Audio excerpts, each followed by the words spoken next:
So dig, this is not a one-way street.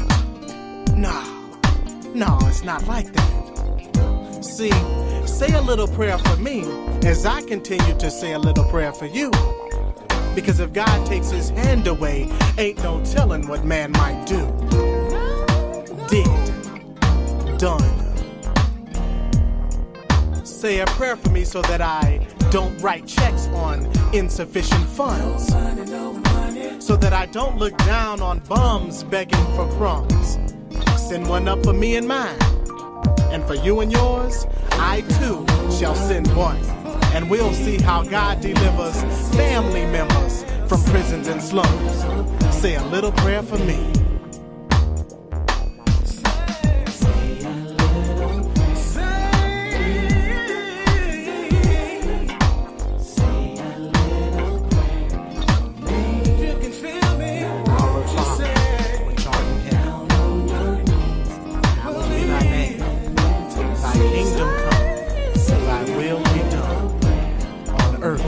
As it is in heaven. Give us this day our daily bread, and forgive us our trespasses, as we forgive those who trespass against us. Lead us not into temptation, but deliver us from evil. For thine is the kingdom, the power, and the glory forever.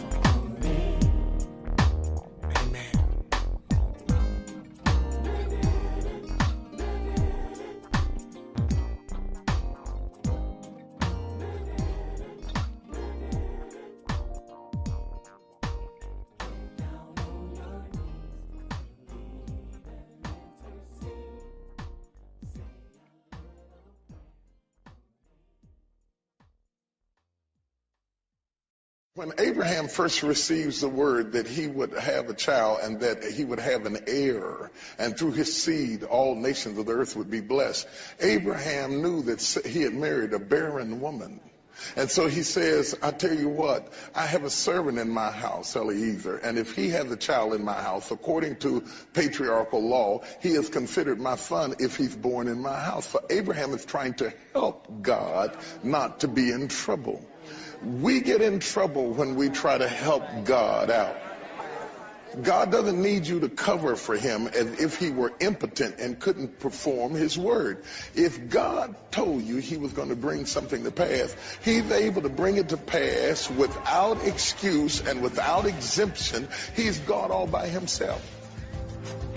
This is the Potter's touch. You know, this may be one of the most important messages you will ever hear in your life. It deals with the bondage that you cannot see. It deals with the bondage that often breaks the heart, tears down the spirit. It deals with the kind of bondage that makes you weak for things and people and places that people wouldn't even understand. I'm talking about soul ties. You find yourself tied up in something, can't get out of it. You find yourself thinking and calling and moving and reaching out for people you should have let go. Your body's not tied, your money's not tied, but your heart is tied. Soul ties. I know you know what I'm talking about, but when I finish with this, you're going to get a breakthrough. You have to sever some ties from your past in order to get it on with your future. Are you ready? Let's go to the word. Now let's look at this. Abraham tries to perform the promise of God through his servant. And God says, this is not what I'm saying. This won't work. I don't need man to fulfill my promise. Here comes Sarah, who stands up and says, okay, I tell you what, I got this together. Most theologians believe that while they were in Gerar, that she picked up this Egyptian slave and brought her back. Her name was Hagar. And incidentally, most theologians also believe that Hagar was a dark woman. She was a black woman. That has nothing to do with anything. That's just interesting to note. And she comes back out of Gerar, and she says to Abraham something that is difficult to explain, because I've been married for 22 years, and Sister Jay says, never said. She has never said, I tell you what, baby.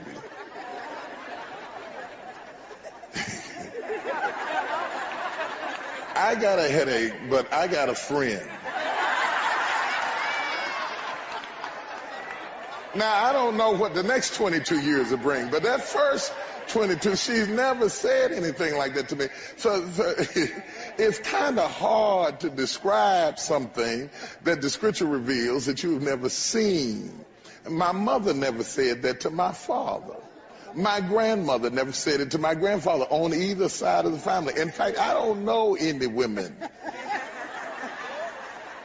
who really feel comfortable in giving up their husband for renting him out to some other woman, you know. But that is precisely what Sarah does in essence. She says to Abraham, go into my maid and sleep with her. And we're gonna make this promise of God come to pass through a surrogate mother. Mm-hmm. Not artificial insemination either.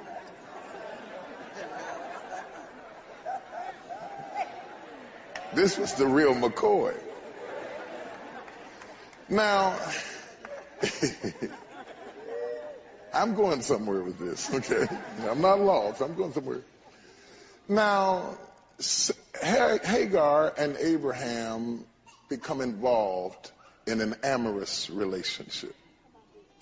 And this relationship develops. Imagine with me what it is like to live in this house with Abraham and Sarah and the maid, and to know that he's in the room with her. It's one thing for him to be in the room. It's another thing to know that he's in the room. Worse still is to have sent him in the room. Sometimes in our attempt to manipulate circumstances, we can start balls to rolling that we can't control once they go downhill. Sarah has perpetuated emotion that now she cannot control. I want to warn manipulators. You can manipulate something that later creates a grave dilemma in your life, and it may take years to correct something that you did impulsively because you have control issues and you want to control everything. It's better to stay out of it and let God do it. But Sarah is naive to think that she can manipulate the circumstance and get out of it what she wants without any consequences. The second thing that I want you to look at with Sarah is that Sarah has a faith problem here. Because Sarah doesn't really believe that God is going to bless her. Now later her faith must have been developed, because the Bible says in Hebrews 11, through faith also Sarah herself received strength to conceive seed when she was past childbearing age, because she judged him faithful who had promised. But notice that through faith also Sarah herself received strength to conceive. Evidently she hadn't always had that. Through a process of events her faith was developed, but initially it wasn't developed because she thought that she needed this Egyptian slave to fulfill the promise of God. She did not believe that God could bless her because she was looking at her circumstances and her situation. And sometimes preaching is a frustrating experience, because you can preach a good message to somebody who is so convinced that their situation won't get any better that they will push it off to somebody else and never really believe that God can help them. I've seen people shout all over the church and really not believe that God could really change their marriage. Really not believe that God could help them through their storm or their crisis or their financial dilemma. They shout over the idea of God, but the reality of God escapes them. And that's what makes them shout all over the church and continue to operate in the spirit of witchcraft, rebellion, and manipulation, because they still really think that they have to help God out. Sarah draws us a clear picture of this situation. Okay? Let's look in the tent. Here we are in the tent with Abraham and Sarah and Hagar. And Abraham is going in and out of this situation and this dilemma endlessly and continually. And all of a sudden, Hagar is now pregnant. And she's pregnant with a child to Abraham. And Abraham has always wanted a child. Now imagine being Sarah. Now Hagar is starting the show. And just imagine, let's just play with the text a little bit. Let's imagine in our mind, because you know how pregnant women do. Oh, baby. Oh, I just come feel, Abraham. Come feel. No, right here, baby, right here. Wait a minute, did you feel that? Sarah is left completely out of this situation. Hagar has something in common with Abraham that she doesn't. Hagar has Abraham's child almost 12 years before Sarah finally gets pregnant. Now Sarah gets pregnant with a child. She's produced a child, and now Hagar's child is making fun of Sarah's child. And Sarah looks out the window and sees the children, one making fun of the other, and says, wait a minute, that girl and her nappy head child. Because you know where y'all go when y'all get upset.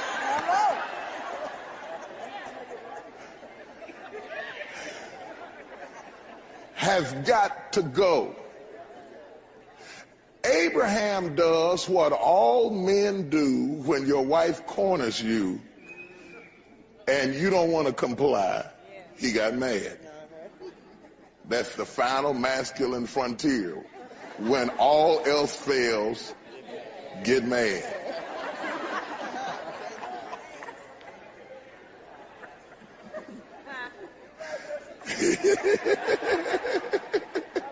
Just blow up and just stomp out of the house and say, I'm going to wash the car. God catches Abraham storming out of the house and says, the woman is right. Hearken to the voice of thy wife. Here is Sarah's naivety. Sarah is naive enough to think that Abraham could spend that kind of intimate time with the bondwoman and not become bond to the bondwoman.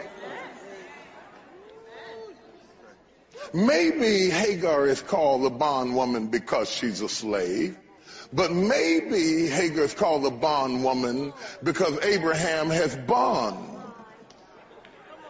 to the bondwoman. Okay. Now, here's the dilemma, because Sarah says, put her out and take a little kid with her. It is easy, however, for Sarah to say, put her out, because Sarah is not bond to the bondwoman. We can easily tell people what they ought to do when we have no attachment. It is easy to be spiritual, to be religious, and to be critical when you have not become bond or attached to the thing that you tell other people to get rid of. But somewhere in your life, there is something that you find difficult to give up.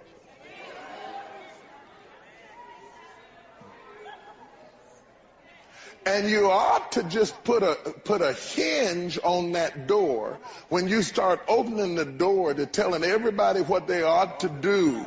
You ought to just put a hinge on it and just close it real quiet, because it's easy for you to tell me what I ought to give up because you haven't become bond to the thing. But there's something in your life that you've become bond to. Let's talk about being bond to things. Okay. Sarah was foolish enough to think that Abraham could be with Hagar and not become attached. But anything you allow to continue in your life for a period of time, there is a bond that develops between you and it. And the deeper the bond, the more difficult it is to break it. Still to come on The Potter's Touch. It's always better to preach to somebody to prevent them from the attachment, because it's easier to prevent it than it is to break the pattern.